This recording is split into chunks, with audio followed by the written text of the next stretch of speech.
beaucoup Emmanuel et Caroline. Donc pour aller plus loin, vous pouvez bien sûr faire appel au Web Institute pour toutes vos formations, pour des interventions sur ces sujets dans vos entreprises pour accompagner le changement. Je retiens de cette intervention peut-être une phrase qui vous fera réfléchir tout au long de la journée. C'est pas parce qu'on peut le faire qu'on doit le faire. Et ça invite, je pense, particulièrement les métiers des RH qui sont au cœur de cette transformation à réfléchir à comment l'intégrer au sein de leurs entreprises. Alors, il reste quelques places, donc je vois pas mal de monde debout. N'hésitez pas à venir vous installer. Encore une fois, je ne vous mangerai pas. Vous pouvez venir vous installer juste devant. Après cette keynote d'ouverture pour ouvrir les réflexions, je vous propose maintenant d'assister à votre premier témoignage de cette matinée. Alors, Emmanuel disait toutes les entreprises ont fait leur transformation data. Alors justement, la data alliée des décideurs RH comment s'appuyer sur les données pour une analyse plus fine et des décisions optimales. Je suis ravie d'accueillir Marie-Karine Tibi, DRH de Célio. Bonjour, merci.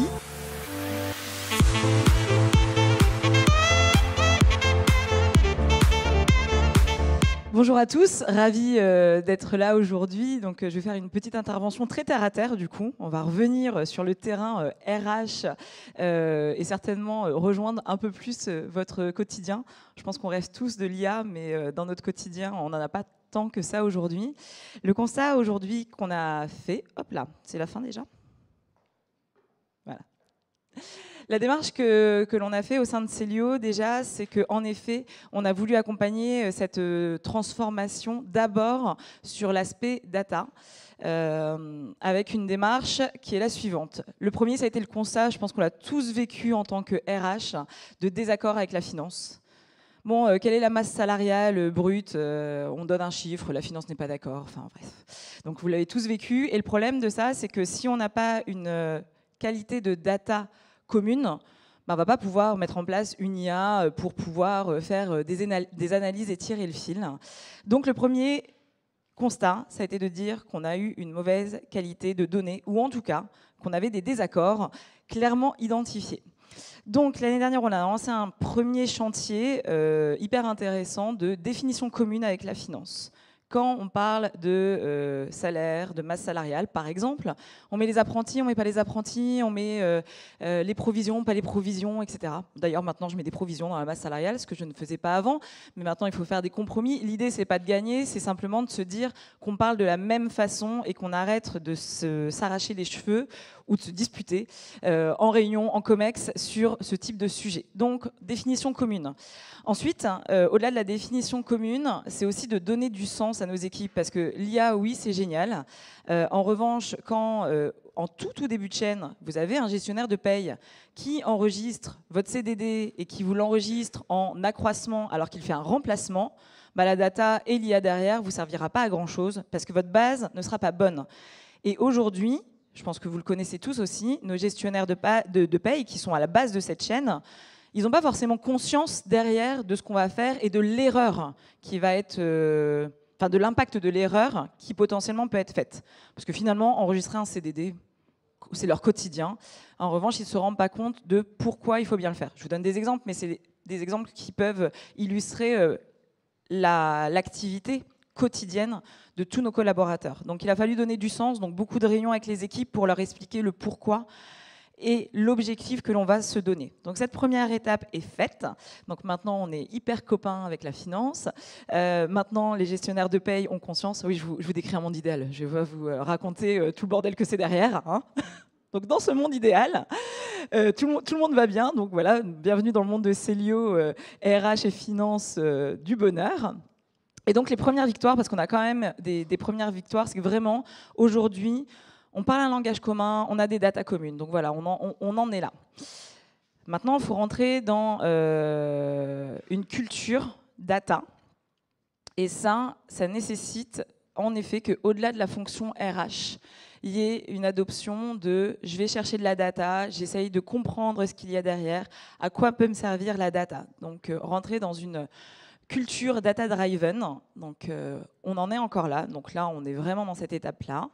Ça veut dire que déjà, pas qu'au niveau RH, mais au niveau de l'ensemble des équipes, on essaye d'intégrer une culture data, notamment en recrutant beaucoup de personnes qui viennent de la data et de l'IA, pour pouvoir rentrer dans cette culture et commencer à développer des réflexes qui sont tout autres. Et puis ensuite, c'est d'aller plus loin, c'est-à-dire que là, je vous ai beaucoup parlé paye, parce que c'est quand même par cette base-là que les RH rentrent, hein. C'est comme ça qu'on arrive, vous le savez bien, à calculer le turnover, etc. Sauf que c'est pas les seules data dont on a besoin. Donc là, on commence à mettre de la data beaucoup au niveau de la formation, de la data enregistrée et qualifiée, de la data sur l'humeur de nos collaborateurs, parce qu'en fait, après, l'idée, c'est de faire du cross-data. Donc là, je vous ai mis un petit schéma que les experts de la data chez nous m'ont donné. Donc, si vous revenez sur le slide d'avant, finalement, chez Célio, je suis arrivée, il y avait des datas. Voilà. Ensuite, on a donc préparé ces datas en collaboration avec d'autres départements. Maintenant, on peut les visualiser. Donc, on est à l'étape 3. Et on commence à les analyser. Alors, pour faire ces analyses, il faut, comme je vous disais, rentrer dans une culture. Donc, à partir de mai, je mets en place des rituels managériaux. Donc, voilà, je pense que pour rentrer dans une culture de changement, il faut ritualiser. Et tous les 15 jours, je réunis mon équipe avec des intervenants, souvent de la société Célio, hein, sur, OK, tiens, on va traiter une data aujourd'hui. Par exemple, on va traiter le turnover. Venez avec votre data sur votre périmètre. Donc, si je suis HRBP de la zone sud, je vais venir avec ma data. Et si je suis HRBP du siège, je viendrai avec ma data. Et l'idée, c'est de dire, maintenant que tu as cette data, est-ce que tu l'as comprise? Et derrière, qu'est-ce que tu vas en faire? Qu'est-ce que tu aurais besoin comme data en plus pour pouvoir l'analyser? Parce qu'une fois que vous le savez bien, une fois que vous avez un turnover, c'est bien, mais après, on est dans l'intuitif. Oui, c'est parce que tu sais, je pense que le manager, il n'est pas bon. Oui, tu sais, c'est la grande démission. De toute façon, on est comme les autres, etc., etc. L'IA, et c'est là que l'IA va pouvoir nous aider, c'est qu'une fois qu'on aura cette data et qu'on saura ce qu'on veut en faire, on va pouvoir faire, alors on n'en est pas là, un data storytelling avec nos équipes, pour le coup, data et IA, donc côté informatique et digital, parce qu'elles vont pouvoir nous créer des modèles par rapport à notre besoin.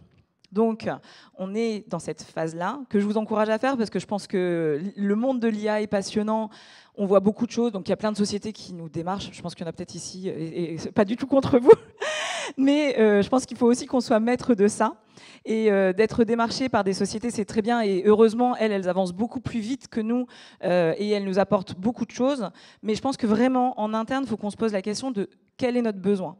Moi, à chaque fois que je suis dans ce type de conférence, ça me fait toujours rêver. Enfin, c'est sûr que quand on voit la présentation d'avant, on se dit « Waouh, c'est génial ce qu'on peut faire avec la data ». Donc ça fait rêver. On sort de la journée, on se dit « Ah, c'était une journée très riche ». Puis finalement, dans notre quotidien, on revient et puis on se dit « Ok, bon, en fait, je dois recruter, je dois comprendre pourquoi les gens sont partis ». Enfin, on revient au basique. Et on n'a pas le pont entre ces sociétés qui avancent très très vite au niveau de l'IA et puis nous, notre quotidien. Et moi, je pense que notre quotidien, il doit venir de nous et de notre besoin. Et c'est comme ça que quand on viendra être démarché par d'autres sociétés, on se dira, OK, au-delà du rêve et de... Parce que ça met des paillettes dans les yeux, au-delà des paillettes, en réalité, je réponds aux réels besoins de mon entreprise. Donc voilà pour l'expérience humble de Célio. Hein. Je pense que je ne vous ai pas appris grand-chose, mais c'était pour vous raconter un peu de choses qui sont en cours. Donc, comme je vous disais, le projet 2025, après, c'est de pouvoir enregistrer de la prédiction et c'est de se dire, alors là, je vous ai mis une data, mais la réalité, c'est qu'elle n'est pas encore dans la prédiction, c'est de l'intuitif et c'est 2-3 trucs que j'ai regardés, mais on n'a pas encore créé de modèle pour pouvoir faire du prédictif, mais c'est le projet 2025. C'est de se dire, on regarde le siège, il y a beaucoup de turnover, mais en réalité, il y a une forte proportion de femmes de moins de 30 ans qui ont 3 ans d'ancienneté qui partent. Ça veut dire que en premier niveau, ça on va le faire dès cette année, on va mettre en place un plan d'action spécifique pour ces personnes-là. Et puis aussi, dans nos recrutements, il faudra qu'on soit prudent. Si on prend une personne et qu'on se dit, bon, elle peut rester 3 ans, elle part, bon, tant mieux, vous allez me dire 3 ans, c'est vachement bien, vu le turnover qu'on a en ce moment. Mais parfois, on a aussi des talents, et ces talents-là, on a envie de les garder. Donc, ça veut dire que pour ces personnes-là, on doit mener des actions. Et là où la prédiction sera intéressante, et c'est sur du long terme, c'est que la prédiction sera intéressante quand on arrivera à savoir ce qui fait rester ces personnes-là. Parce que moi, dans mon job intuitif, parce qu'on a l'intuition, que l'IA n'a pas. Donc dans mon job intuitif, je me dis, bah oui, ces femmes-là, au bout de 3 ans, elles se disent, pour pouvoir évoluer en termes de salaire et de carrière, je pars. Bon, ça c'est mon intuition. Donc je me dis, dans les People Review, on va se dire, attention, quelqu'un qui a moins de 30 ans et 3 ans d'ancienneté, il faut lui proposer absolument un autre poste. Mais ça c'est intuitif, c'est peut-être faux. Peut-être que finalement, je vais lui proposer un autre poste et qu'elle partira quand même. Et ça, c'est la prédiction qui va nous permettre d'aboutir à des conclusions. Donc je reviendrai dans 5 ans vous raconter ce qu'on a fait avec ces femmes de moins de 30 ans et avec toutes les autres populations que l'on doit traiter. Parce que mine de rien, et là je suis complètement d'accord avec vous, moi je suis très fan de l'IA, mais je trouve que notre métier a beaucoup, beaucoup d'avenir. Donc je pense qu'on durera au-delà de l'IA au niveau RH. Donc nous, on n'aura pas le bullshit job ni le nothing job, je pense, parce que notre intelligence situationnelle et notre intelligence d'intuition nous permettra de rester encore longtemps dans l'entreprise. Voilà, je pense que s'il y a un poste qui restera à la fin, ce sera les RH. Voilà, merci à vous.